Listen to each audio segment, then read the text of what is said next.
Where are the best places to invest in property in 2023? We've picked out some sure things, some up and comers, and a couple for if you're feeling brave. Let's start with our sure things, and these are in no particular order. First up is Derby, which has actually earned itself an upgrade from our up and comers list last year. Prices in Derby last year grew by 9%, and we believe it's got a lot further to go because Derby has got so much going for it, but there's a real shortage of quality rental accommodation. As well as having a university and great connectivity to the rest of the country, there are a lot of major employers in Derby, many of whom employ a lot of young graduates, and those young graduates, many of them will want to rent in the area, and many of them will be earning well, so they'll want to rent somewhere pretty high end. But there's an almost complete lack of high end rental accommodation, so we believe there's going to be upward pressure on rents, which allows room for property prices to grow as well. Also, Derby has among the highest per person earnings outside of London, yet property prices are still relatively low, so affordability is good, and again, that means there's room for prices to move upwards. So those are all reasons that we're excited about Derby. Our next pick is just down the road, in Nottingham. Nottingham we picked out as one of our hotspots last year, and indeed property prices grew by more than anywhere else in the UK. And it's not surprising because in common with Derby, Nottingham has got so much going for it. As well as its top universities, it's got a diverse range of employers, and it's got great connectivity, not just within the UK, but within Nottingham itself. It's got a really good tram network. So we see real growth potential for Nottingham within the city centre, but also in some of the more slightly suburban residential areas that have got strong tram links into the city. Next, we pick Leeds. Not a lot you need to say about Leeds. It's always a strong performer, was 4th in the UK last year, and it's just always up there because again, it's so strong for education and employment. Leeds is interesting because it had a lot of construction going into the last boom, and there was an oversupply when that boom turned into a bust. And as a result, not so much has been built in Leeds recently. And although there is building happening now, a lot of it is for the build to rent sector, rather than accommodation that's available for sale. So again, growing city, lots of demand, not so much in the way of supply, so we can see Leeds continuing to do very well. Our next pick is Manchester, both Manchester city centre and Greater Manchester. And Manchester is a really interesting one because, unlike Leeds, there's been loads of new development in Manchester. And indeed, a couple of years ago, there were all these headlines about how it was crazy. It was going to be a ghost town. There's no way that all these thousands and thousands of new apartments would be filled. In fact, it's been the complete opposite. And indeed, in the third quarter of 2022, there were just 360 rental properties available in the whole of Manchester. So a massive shortage, and that caused rents to absolutely boom. Asking rents increased by 15.8%, but rents that are actually achieved increased by 19.5%. So that shows that even though rents were rising really fast, people were actually willing to pay over the asking price just to secure somewhere because there is so much demand. That means that even though prices in Manchester have been growing, because rents have been growing as well, that means that there is still further headroom, we believe, for them to grow further. It also means we believe that Greater Manchester is going to do well because there'll be ever more people who are either priced out of the city centre or can't find anywhere at all, or are drawn to the city centre by all the jobs being created but want to live in a house rather than a flat. And as a result, there are plenty of places in Greater Manchester with good tram or rail links, which should benefit from the fact that Manchester continues to be such a strong performer. And the last of our safe bets is Liverpool. Liverpool didn't perform as strongly last year, but it's been close to the top for many years now and continues to be a strong place to invest. So while it's not the location that we're most excited about going into this year, it's got to have a place on the list.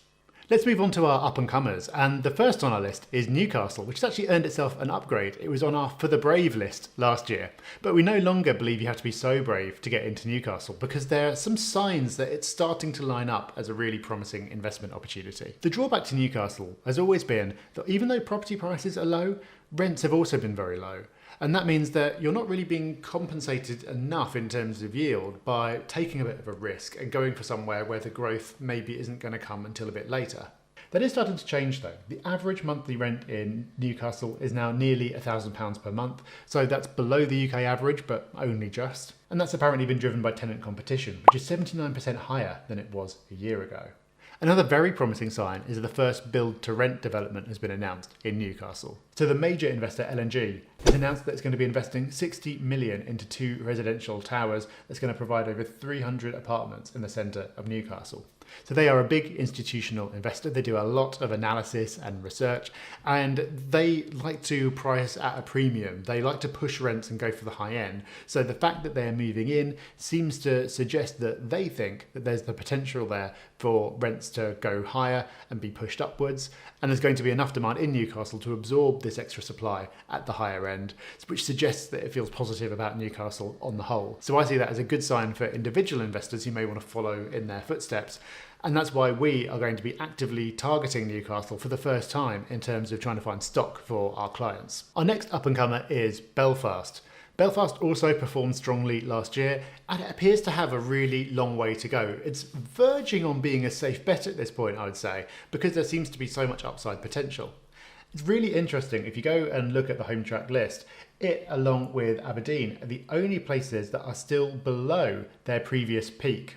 And Belfast is significantly below, so 22% below the peak in prices that it saw in 2007. Now that doesn't in itself mean that it's cheap and it's going to get back to where it was. It may not get back to where it was for a very, very long time because there was a very aggressive boom in Belfast. But the fact is that the city has got so much going for it. Property prices are still so relatively cheap, and it's just started moving in the last couple of years, suggests to me that over the next couple of years is going to have a very strong run. And our final up-and-comer is Cardiff. Again, you could argue for this being in the safe bets list because it has performed so strongly already. And this is somewhere else that's received a lot of institutional investment. So L&G are at it again. They recently announced that they'd be investing another 200 million in Cardiff to build over 700 apartments. And that takes their total investment in Cardiff to over £1 billion. They're clearly seeing a lot to like in Cardiff, and we are as investors too. And finally, a couple of picks if you're feeling brave. Our first pick, if you're feeling brave, is London. And you do need to be brave to get into London now. It had a great run. That great run has very much come to an end. It's one of the worst performers last year. It's probably going to be one of the worst performers this year as well. But there are opportunities if you're wanting to get in for the long term. Because over the long term, it is such a great place to invest. It's a major global city. There will always be lots of demand. Fantastic. The challenge is finding the right entry point. And there hasn't really been one because London went on a huge run in the first half of the cycle, loads of price growth, not so much in the way of wage growth, therefore yields really fell and it just didn't make any sense to be buying in London.